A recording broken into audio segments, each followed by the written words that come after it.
চট্টগ্রামে গতকাল একজন আইনজীবীকে হত্যা করা হয়েছে। আমরা একটি সংগঠনের অভ্যুদয় দেখছি খুব অল্প কিছুদিন হল।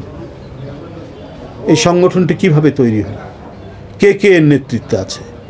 গতকাল কয়েকজনকে গ্রেপ্তার করা হয়েছে এই সংগঠনটির কয়েকজন নেতাকে। এরা সবাই যুবলীগ ছাত্রলীগের নেতা। তারা হিন্দু সম্প্রদায়ের লোক সেজে এর মধ্যে ঢুকে, এই সংগঠনটির মধ্যে ঢুকে সারা দেশে অস্থিতিশীলতা তৈরি করার চেষ্টা করা হচ্ছে। এদের একজন নেতাকে পুলিশ গ্রেপ্তার করেছে। এই কারণে ভারত থেকে তার মুক্তির দাবি করা হচ্ছে, ভারতের পররাষ্ট্র দপ্তর থেকে মুক্তির দাবি করা হচ্ছে। এগুলো কিশোর আলামত। আমাদের প্রায় 2000-এর মতো মানুষকে, সাধারণ মানুষকে, এই ধরনের বাচ্চা ছেলেদেরকে গুলি করা হয়েছে, কাউকে হত্যা করা হয়েছে।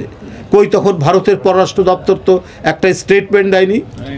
শেখ হাসিনার এই ভয়ঙ্কর নিপীড়নের জন্য,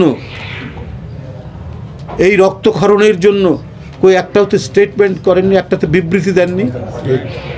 আজকে যখন সরকার এবং সব মানুষ বুঝতে পারছে যে কোনো একটা ষড়যন্ত্র চক্রান্তের খেলা চলছে, কোনো কিছু একটি পরিকল্পিতভাবে ঘটিয়ে বাংলাদেশকে অস্থিতিশীল করার চেষ্টা চলছে,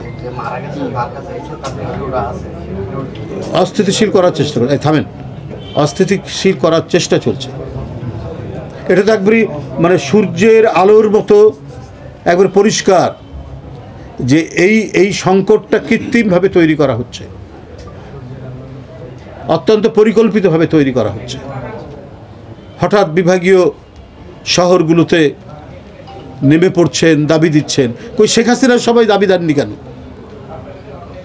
যদি কোনো দাবি থাকে, আমরা বাংলাদেশে হিন্দু, মুসলমান, বৌদ্ধ, খ্রিস্টান পাশাপাশি শান্তিতে এবং সহাবস্থানে দীর্ঘদিন বাস করেছে।